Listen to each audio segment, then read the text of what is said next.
Hello, everyone, and welcome to this episode of Wings Podcast. This is your host, Milind Agnihotri. On today's show, we will meet Brenda Rodrigues, a pastry cook from Bengaluru, currently residing in Toronto, Canada.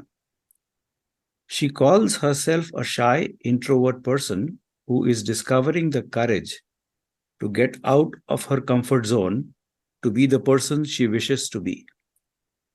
This very personal and challenging journey is being shaped by the experiences she encountered in adapting to new environments, learning and creating new memories, and forming new relationships. Welcome, Brenda, to this episode of Wings Podcast. Thank you, Uncle. How are you? Brenda, all well. How are you, dear? I'm doing well, thank you. We are having this conversation with you sitting early morning in your home in Toronto, Canada, I guess in the middle of Yes. some cold winter. So, how is the weather out there, and how are you coping with it? Well, so far, we have had quite a few dumps of snowfall over the past couple of weeks. But other than that, the weather hasn't been too challenging yet.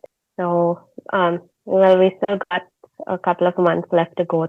So, we'll see how that plays out. And this is your what, fourth or fifth winter in Toronto? I would say yes, my fifth winter. Yeah. Your fifth winter. Hard to believe, but yes. Yeah. But for a girl from the tropics, which is India, where we have sunshine for a good 300 days of the year, where winters aren't as severe as they are. You've kind of lived and grown up much of your life in India. How was it adapting or getting along with Toronto weather? Well, it's definitely been a huge adjustment, especially for the winters. Considering, although I was born in Bangalore and I lived there for a few years, I did grow up living in Mumbai, which was, where I saw a lot of hot and humid weather. Whereas over here, summers can be surprisingly hot as well. So it's kind of similar to what I've experienced back in Mumbai. The winters definitely a complete 180 in terms of negative weather as well, negative temperatures rather. And the snowfall, I remember my first winter here in 2017. I remember getting off of work at around 10 or 11 in the night, and it had snowed for a good 2 or 3 hours prior to that. And that was my first experience in Toronto winter. And it was really exciting. It's surprisingly slippery to walk in the snow, especially after a lot of people have walked over the sidewalks and stuff. The snow tends to get packed down and gets quite slippery. So yeah, it's been an adjustment, but it's also fun, to be out in the snow. I live on the fifth floor of a 6-story building. And right in front of my balcony, there is a huge tall tree. And it's one of those sturdy ones, and they kind of last many, many years. I don't know how long it has been around, but I guess for sure 25, 30 years plus. And, this is the time in India where winter is transitioning into springtime. Yet, a lot of trees are shedding their leaves and the twigs are weak, old twigs are falling off. About 2 or 3 weeks back, I saw 2 kites, gathering small twigs, which probably have fallen off the nearby trees. And they were busy building a nest.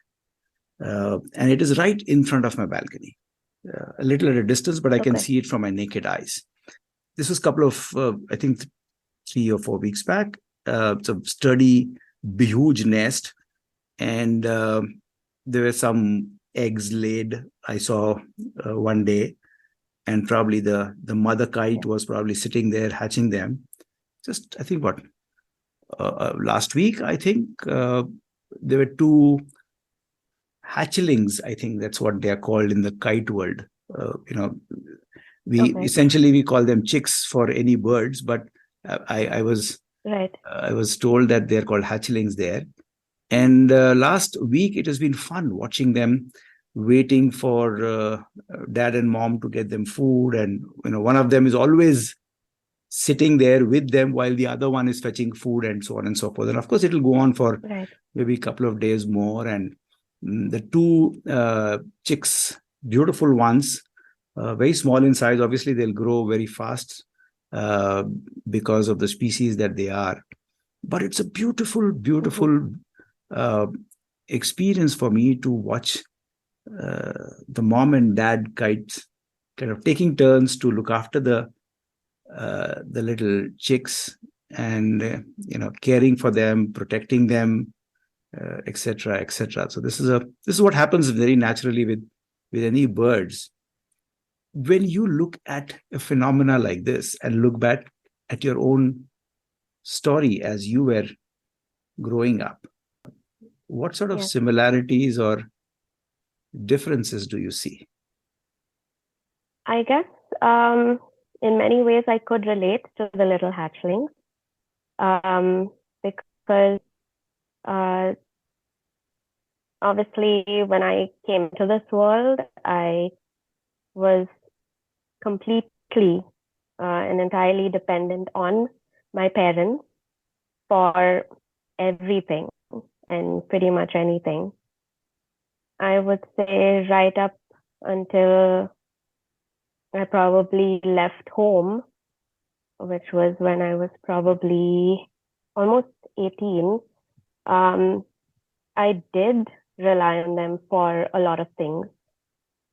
Although I know for a fact that now I can always rely on them, I feel that I am able to do a lot of things on my own that I wasn't able to when I was much younger.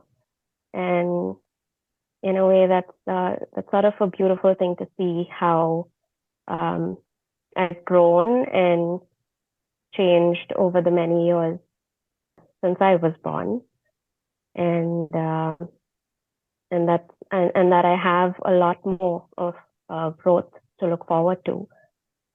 Yeah, that's been beautiful. So, what was the life of the hatchling Brenda when she was in her nest being looked after, as you said, till you turned 18? Like you mentioned in your introduction of me, that I describe myself as a shy person, very much introverted in nature.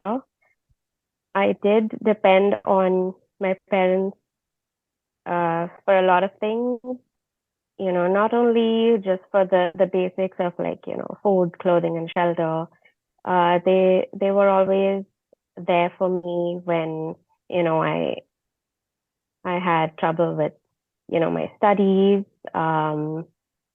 They were always there to like help me out or take up my lessons or explain things to me that I didn't get. Even when I did have maybe issues in school with, like my fellow peers, they were always there to like advise me, and they always did give me that support, which made me feel very comfortable. And it assured me that, I'm alone in whatever I was going through. Yeah, I always felt very comfortable at home, and I felt like I was in a safe space. And I did not really have to worry about a lot of things.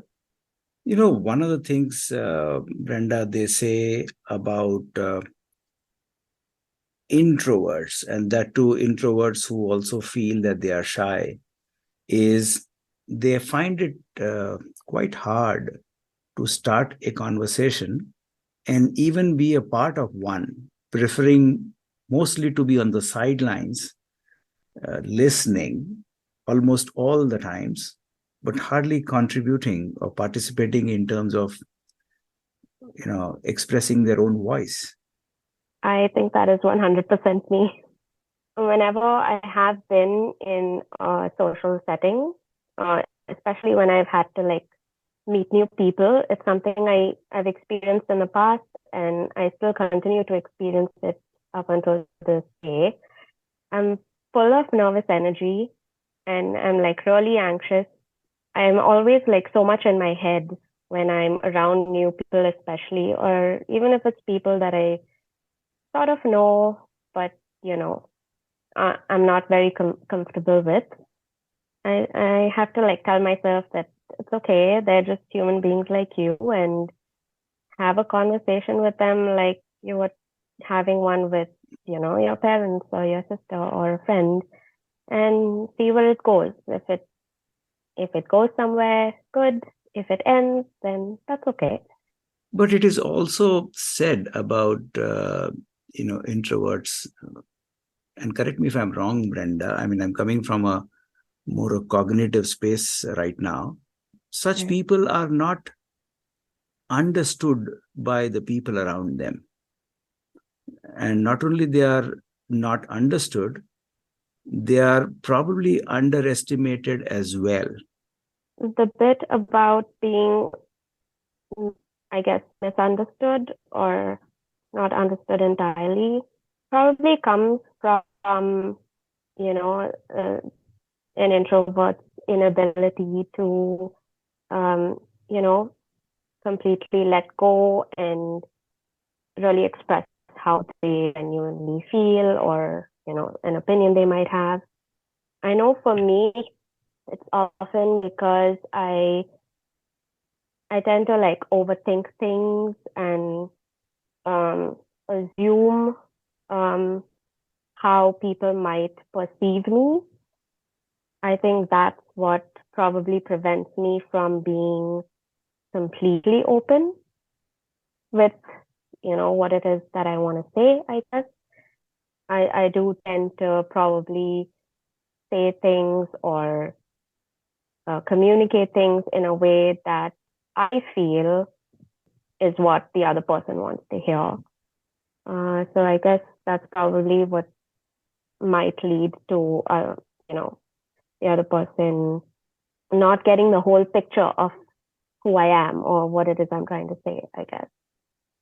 But then you surprised everyone when you had an opportunity to leave the nest for the first time and go and live in another city, another town, all by yourself, in a culture which is very different to yours.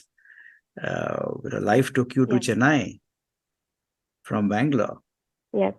So how did that happen? How did that call happen? And how did you navigate this transition from taking your first flight out? Well, I had just finished my pre-university college in Bangalore. It came to the point where I had to decide on what I wanted to do next. Food has always been something that I've had an interest in. I enjoyed, baking at home or helping out in the kitchen whenever, I had the opportunity to. I happened to be sitting down with my dad one day and, thinking about all the options that I might have for exploring this as a career. We did come across one of the big hotel companies in India had a management training program.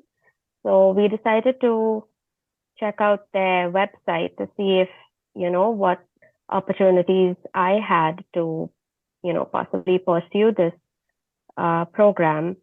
Turns out they had a 3-year apprenticeship program, either in hotel or kitchen operations. So I did apply for it, got a date for their interview rounds, which I went for. I cleared those rounds. I cleared my interview and signed up and basically, signed up for this program. I was posted in Chennai for 3 years. Honestly, in that moment, I didn't really think much of it until it came to the actual time for me to actually move to Chennai. And that's when it kind of dawned on me that, oh wow, I'm actually doing this. I'm going to be on my own, and I'm going to have to, really pull my socks up and be a responsible person, because I'm not going to have that luxury of my parents, to wake me up and take me to school, or ensure that I eat on time and ensure that I go to bed on time. That was definitely something that I did not see myself doing. I took it as a challenge, and I'm really glad that I did, because it was a really good experience to live on my own. I could do so much without having to rely on other people, especially my parents. I had so many new experiences. It was like my first time, apart from living on my own, it was my first time having roommates and flatmates. It was my first time, working in a professional environment. The first time I actually did groceries with money that I had earned and worked for. Probably, I've definitely bought my first pair of shoes and my first, set of clothes with the money that I had, worked for and earned on my own. So I had a lot of good experiences. I think it's helped me along the way to where I am now. It's been great. So, what were some of the kitchen operations that you learned from, and memories of those days which you still carry and cherish with you, which makes you feel proud? I definitely recall my first day in the kitchen. We were probably 5 of us, if I'm not mistaken. We sort of decided that we would all go in together. We had to meet our the chef he wasn't the executive chef, but he was sort of, I guess, sous chef. And we all ended up, I think, 10 minutes late to the kitchen, and he was so upset with us for being 10 minutes late. So he told us that, after this day, if you're going to be late, better don't show up, because I'm not accepting this. Okay. I guess that's well, it wasn't a positive a memory, but it definitely made me value my time, and it helped me. It's a constant reminder to myself that you gotta plan your time, organize your time better, be punctual. It definitely is a struggle. It's hard to be punctual all the time, but you know, I definitely strive to be on time to appointments that I have or to work. What are the professional skills that you picked up in your 3 year stay in this hotel kitchen operations that you worked for in those 3 years in Chennai? I did get to work in the various sections of the kitchen. So I did spend about half a semester in the Western kitchen, where I also handled the night shift by myself. I did spend half a semester in the Indian section as well, in garde manger, which is the cold kitchen, and as well as pastry. During my time in the pastry department, that's when I realized that this is something that I was interested in, and that's something that I wanted to work on more. And it was something that I was more comfortable working in, because the hot kitchen tends to be quite fast paced, and I realized rather that was better suited for production as opposed to like working on the line, which is a lot more fast paced, a lot more stressful. That was something that I knew I wasn't very strong in. Brenda, when you move from a place where you have lived for long, in your case, 18 years of your life, schooling, high school, pre-university, and then you make a choice of making a departure to a new land, a new place. It takes a while for one to say that this new place is mine, make it one's own.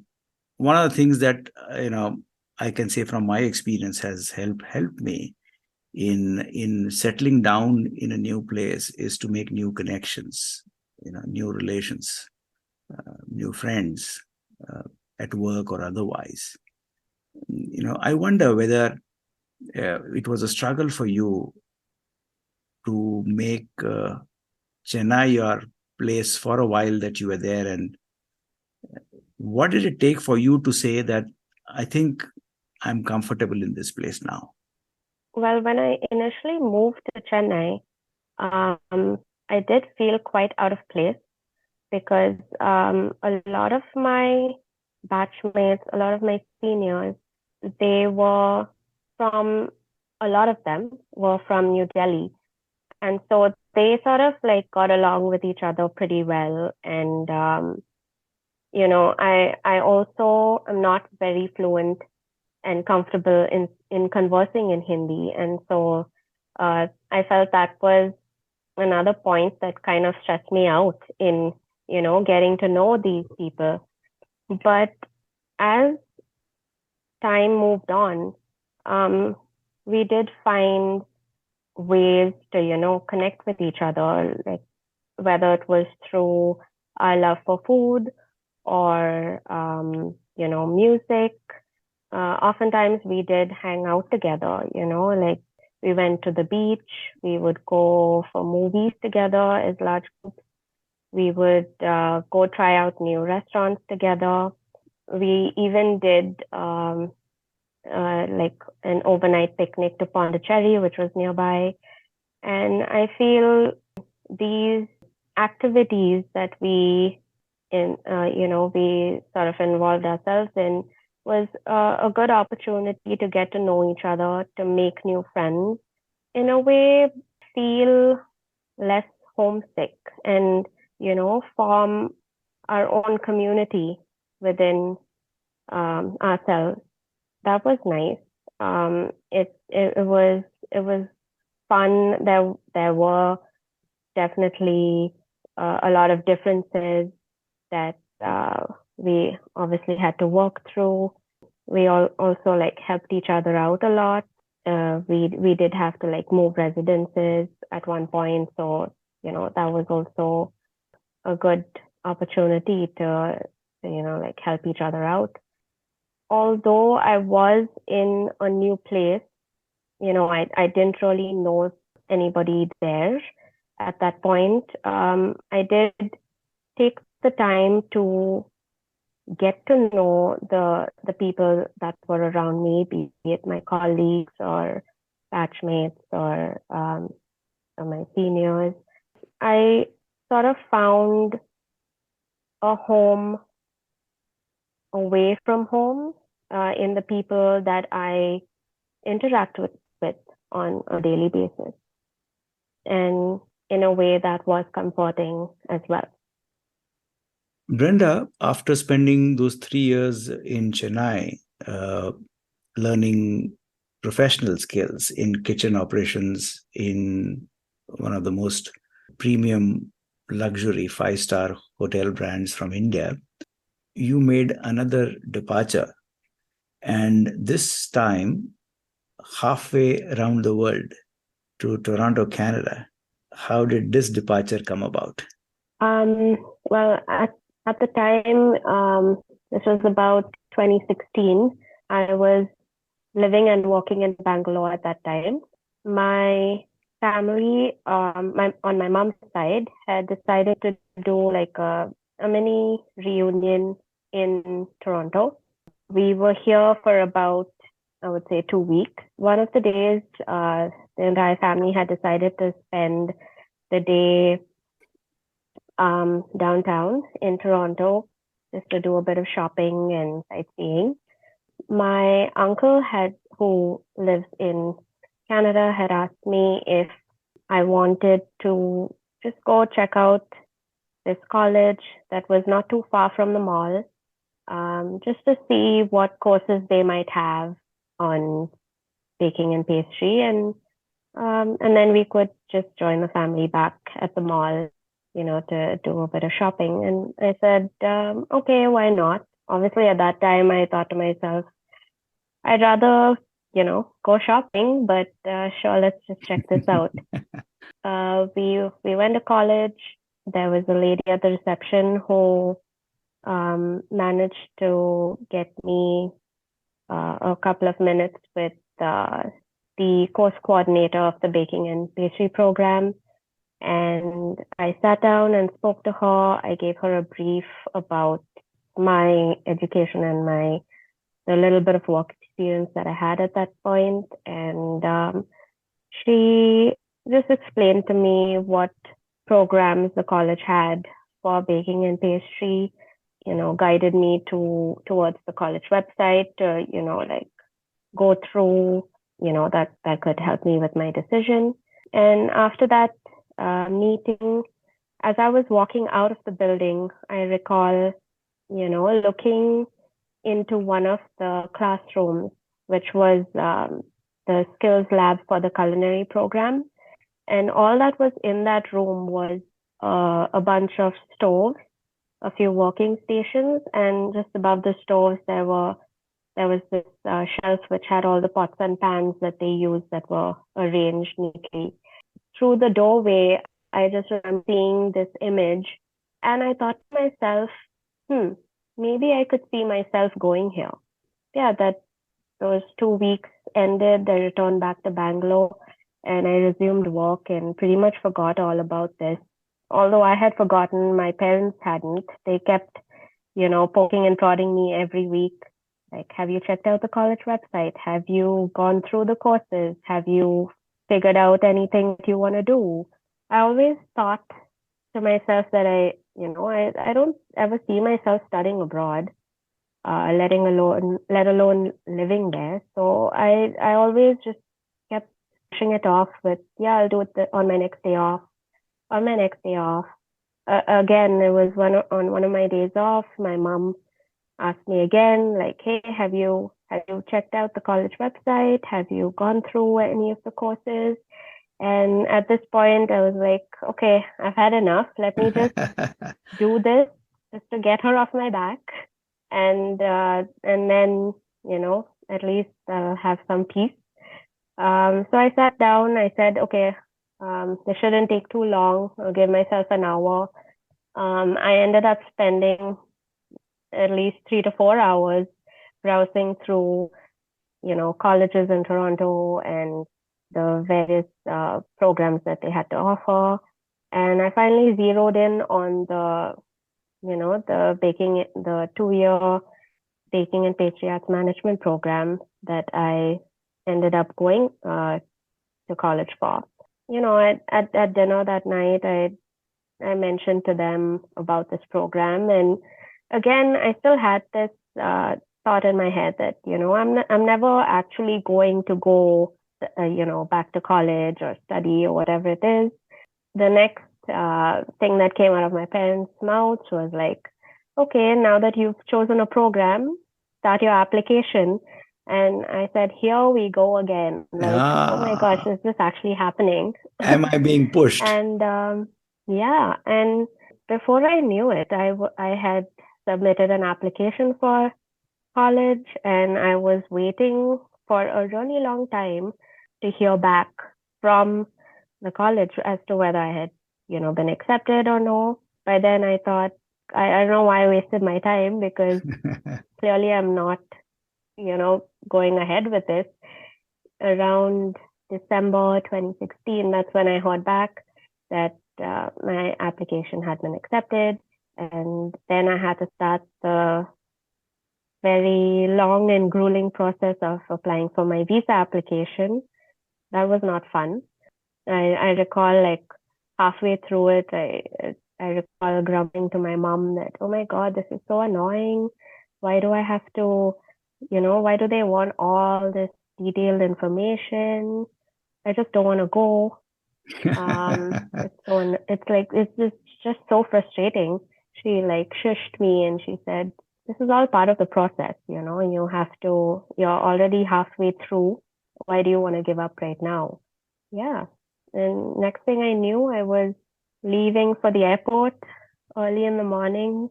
Hugs and kisses, hugs and kisses to everyone. Oh, yes. And tears rolling down the eyes. Surprisingly, no, but yeah, it was really quick after that.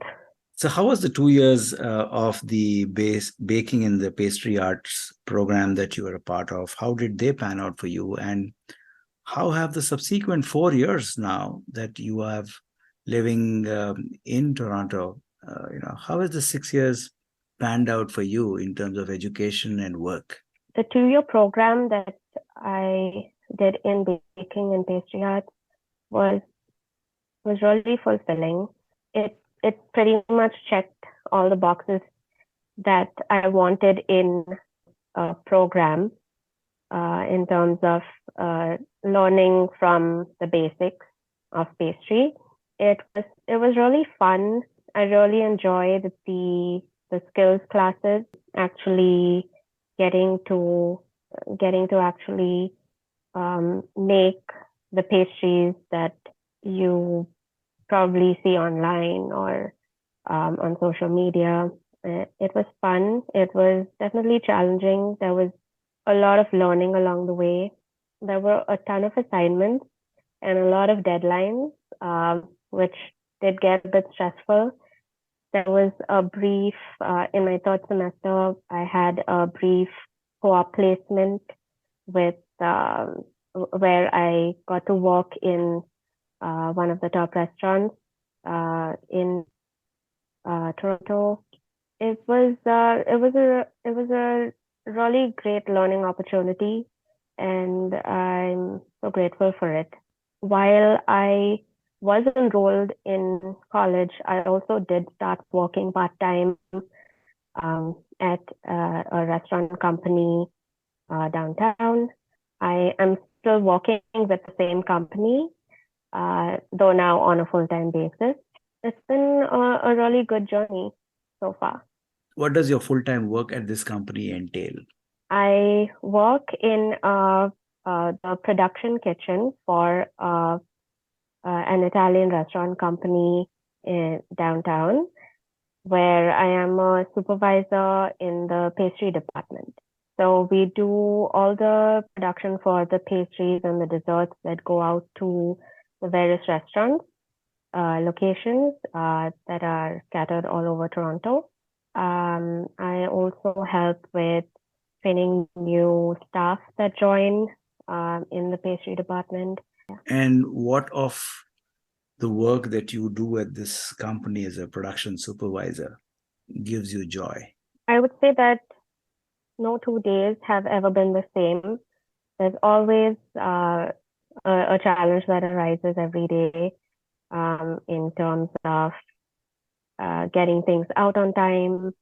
Since I'm dealing with people, we work as a team, so it's there's often a lot of coordinating with each other and communicating with each other, which it is challenging because you never know what to expect when you're dealing with people.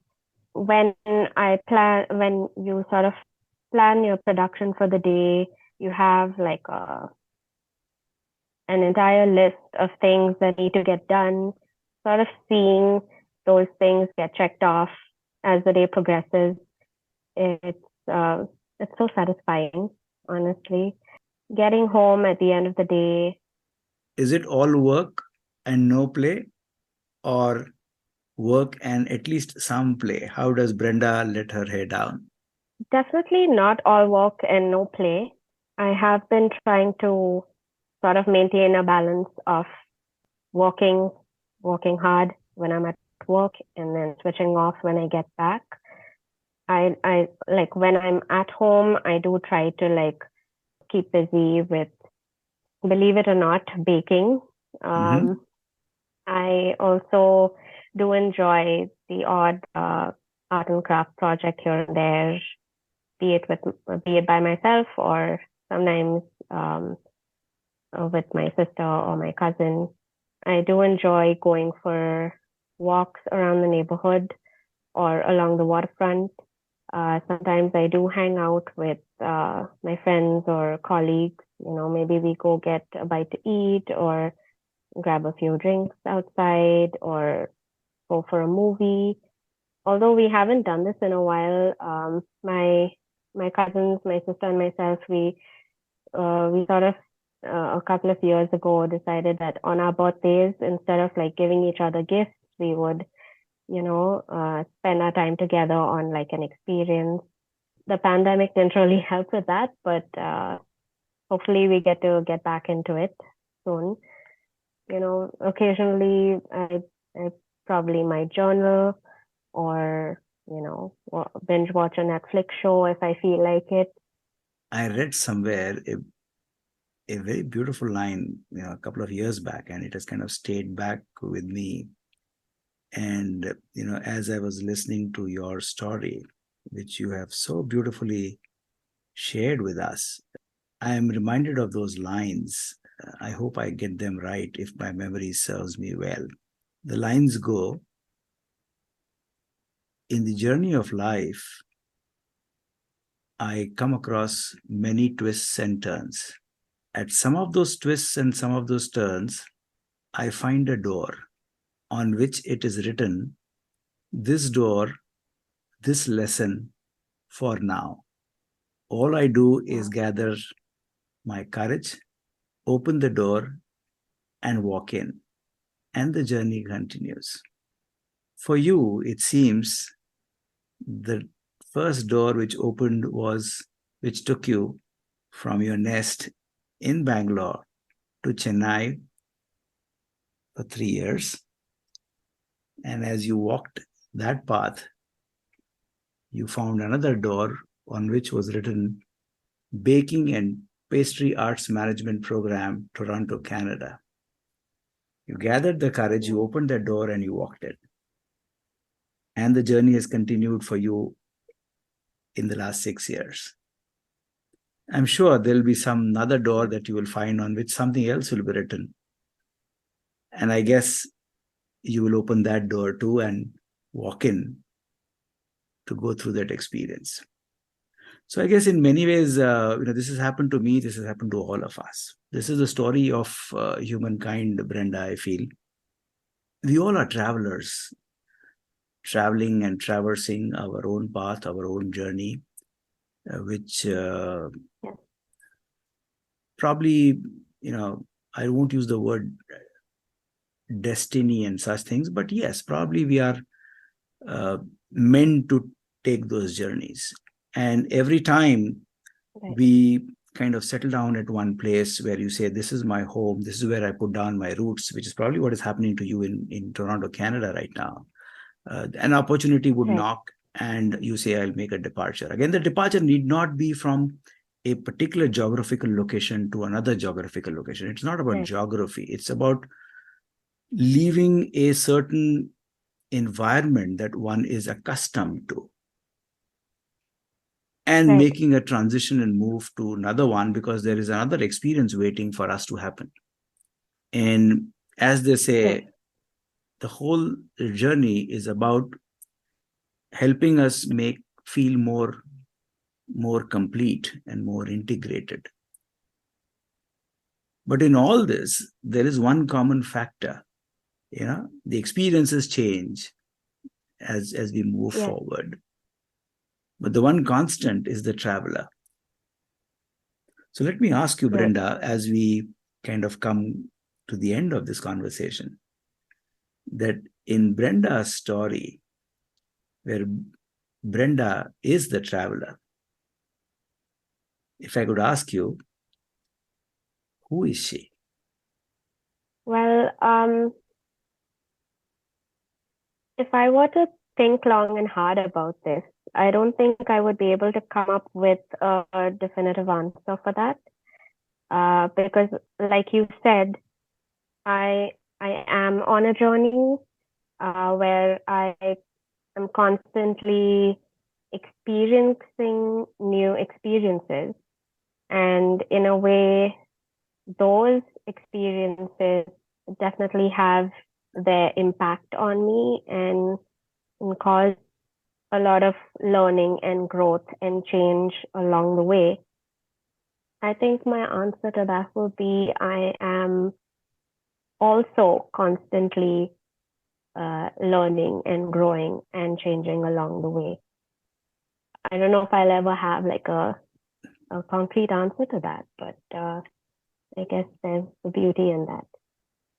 Undoubtedly, Brenda, because there are certain questions which actually remain questions forever. They don't have answer. The search for the answer itself is such a beautiful journey, and I'm very, very happy that you are walking on that path. Though I introduced you as a shy and introvert person, and you believe that you're still one, I don't think in this conversation I have met a shy and introvert person as such.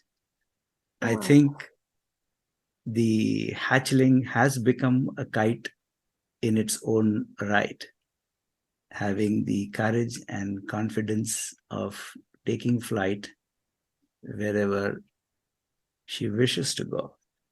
All I can say, Brenda, is may you find those wonderful paths and wonderful journeys that are ahead of you, and give yourself the freedom to walk those paths and accept and embrace whatever experiences that come your way. One of them being this very podcast and the conversation you and I are having right now. So for sure. I have had such a great joy in having this chat with you. How has this conversation been for you? I have to admit that in the beginning I was quite nervous, but talking to you has been fairly easy, and you've managed to keep the conversation going fairly easy as well. I want to thank you for the opportunity to share my story and my experiences as well, what I have to say. So thank you for that. Wish you good luck. Take care and stay safe. Thank you for your time today, my dear listeners. This is your host, Milind Agnihotri, signing off. Goodbye, take care, and stay safe.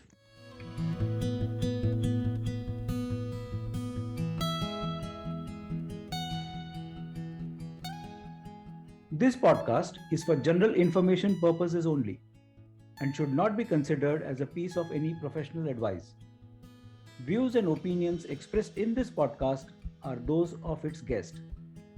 Creators of this podcast expressly disclaim any and all liability or responsibility for any direct or indirect, consequential or other damages arising out of any individual's use of this podcast. For feedback and suggestions, please write to wingsindia75@gmail.com. Thank you.